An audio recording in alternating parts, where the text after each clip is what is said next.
Hello everyone, George DeSantis here with a look at the market for the week ending Friday, March 29th, 2019.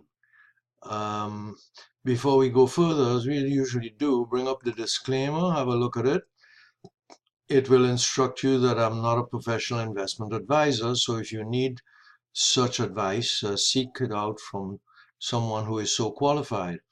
I'm a psychologist and I do this for my own purposes, and some people care to look at it on the internet, and so they do. But let's start off by looking at some charts on the S&P. What I'll do is, as I often try to do, is I will take a look at the general market, the trend of the S&P, especially since it's a broader index, 500 stocks. Then we'll take a look at some of the charts on the S&P from stockcharts.com. We'll look at some individual stocks, some I own, some I don't. We'll use Shaken Analytics software, which I've gotten permission to use. And we'll take a look at some other stocks. So let's begin with the S&P. So here's a weekly chart of the S&P 500. I've blown it up a bit so we could see a little more detail. I have the Fibonacci retracements of this up move here. These dotted lines plot the Fibonacci retracements. Now you can see this dotted line here is a 50% retracement, which is very common after an up move like this, after a rally like this. So clearly we found support at the 50% retracement level and we closed much higher. So that is what the weekly chart is looking like. If we look at some of the other indicators, you could see that at this time MACD is still in positive or bullish territory. We can see that the volume was a little more than average, slightly more. And these other three indicators are all in bullish territory. I won't go into detail, but I'll save time by just mentioning them in general. Let's look at a daily chart. So here's a daily chart of the S&P 500. I left the Fibonacci retracement levels on, so you can see this is the 50% retracement line here, this dotted line. And you can see that we came back and hit it twice. We went slightly below it for a low, but then we closed above it in each instance. We can also notice that we came into the buy zone here between the 9, the red moving average, and the green 30 weighted moving average. This is that buy zone between the 9 and the 30. And we were there, and then on Friday we had a very nice day. We gapped up and we closed up above the 9. So this chart is looking very positive. MACD seems to be trending up from below the zero line. RSI 12 is still in positive territory. Some of the rate of change indicator is now above 4%, and Williams percent remains above that 50 magenta line. So folks, we have an uptrend here. How high is up? We don't know, but we'll ride it. Look also, I've put the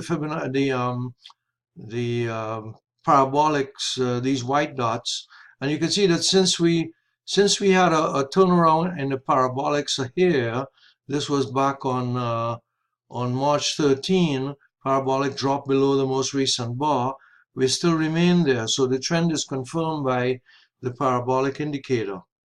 We also have the 4 EMA, that yellow line here, crossing above the 9, the red line, which you could just about see. And we broke above that resistance level, that 28.15 level. Looking pretty good to me.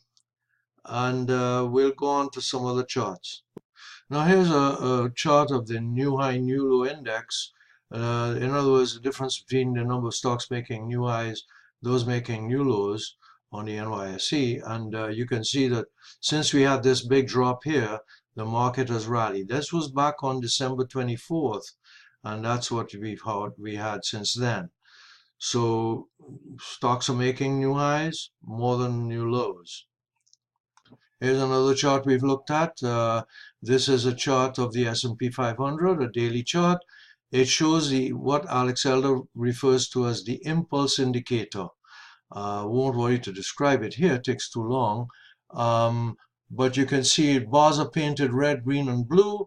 Green bars tell us we are permitted to buy. It's a censoring system, as I've mentioned many times before.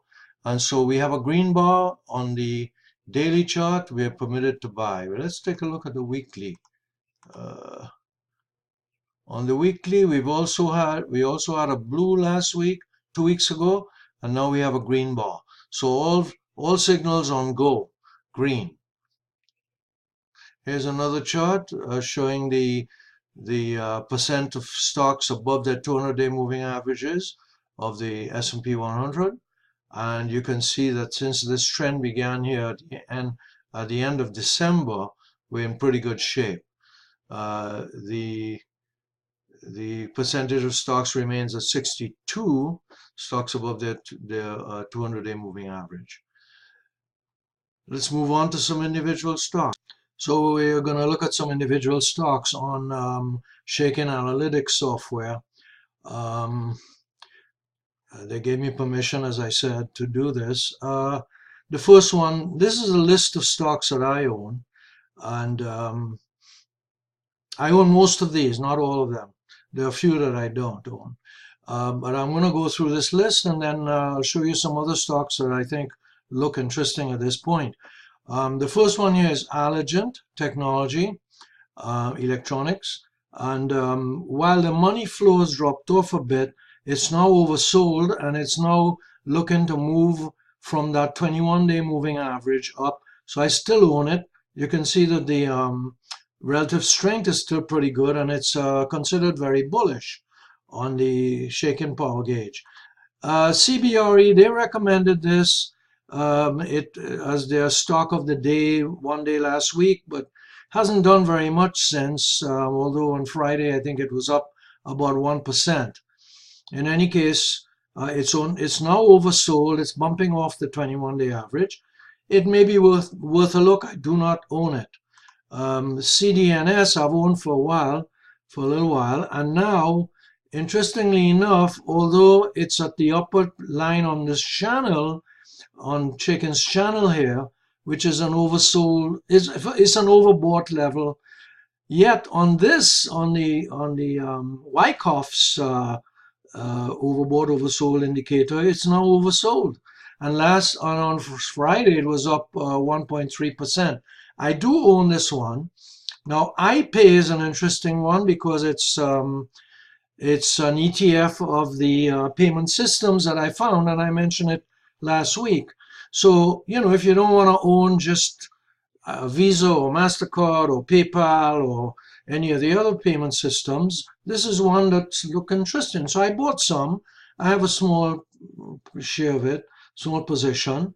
The money flow has come down a bit, and it's somewhat overbought. But last Friday it was up a little. Okay, I own that one. Microsoft I still own. It's become oversold now. See, some of these stocks were overbought, and now it's oversold. And the relative strength is still high, and it's still bullish, so I own it. PayPal I own. I love PayPal. It's now in the overbought region here and here, and so you could see it's down a little bit on Friday, but the money flow is still pretty good, and I would consider holding this. It's now bullish. It turned bullish from being neutral. That's a good sign. Adobe I still own. Adobe, you can see it is now closing above that long-term average and that 21-day average, that dotted line. It was up on Friday 1%, and I still own it. The money flow is good, relative strength is good, and it's neutral. CRM or Salesforce, still looking pretty good, becoming oversold now. It was overbought, as you can see. The money flow fell off quite a bit, and now it looks to be setting up to move back up above that long-term average and the 21-day average. We hope so anyway. Fortinet, one of these computer software services, I think it's in cybersecurity, was overbought and now becoming oversold. I still own it, and it's neutral. Google I still own. It's not. It was overbought, as you could see here. Becomes oversold. I will look for it to move off of this 21-day average, and the relative strength is good. It's considered neutral in terms of the power gauge rating. And here's Keysight rather, electronics, and it's now oversold and bumping off of this 21-day average. I like how it looks. Relative strength looking good. It's neutral. Still own it. Visa, still own it. Money flow fell off a bit, but it's now becoming oversold. So it seems to be finding a little more consolidation here and now ticking up a bit on Friday. Etsy, I still own it. The money flow fell off quite a bit here, but you can see it became oversold here and here. So now it looks, if you don't own Etsy, it might be a good time to buy a few shares of Etsy. The relative strength is still pretty strong and it's neutral on the power gauge. And it's above that long-term average. So this seems to be in a buy zone right here. Let's see, Dell, still own it. It was up 3% on Friday. Money flow fell off quite a bit, but it was overbought. So now it's working its way back down, and I still own it. One more that I have here is Stonico, which is another payment system, but in Brazil. I don't own it, but it's part of the, I believe it's part of the iPay system. So, and it's a new stock, a new IPO. Warren Buffett is said to have bought quite a big stake in it. I don't know. So let's look at another set of stocks. Here's a list of stocks that I screened for using some of Shakin's favorite search criteria. You can see that they're looking for stocks that are above the long-term average, that have pretty good money flow, that are oversold for the most part, have good relative strength, and are either bullish or at least neutral. In this case, Intuit is neutral. But let's take a look at some of them. Danaher, for example, was up $2.18 on Friday. And you could see that it's oversold and it meets these criteria. I'll just quickly go through these so we could save time. This is Symantec, and you can see it meets some of these criteria, but it's now becoming oversold. And so that's on the list. Abbott Labs is on that list. And I like this one. If I had some cash, I'd probably buy some of this. It's oversold. Money flow is pretty good. Meet all these criteria, and it's also bullish. And it's above, it's bumping off of this 21-day average. Here's another one, a utility company. It's oversold. It's meeting these criteria. Bullish. Money flow looks pretty good. And it's sitting right at the 21-day average, trending up. I don't own it. I own this one, as you know, CDNX, or Cadence Design. And again, it's now oversold here, and money flow is ticked up.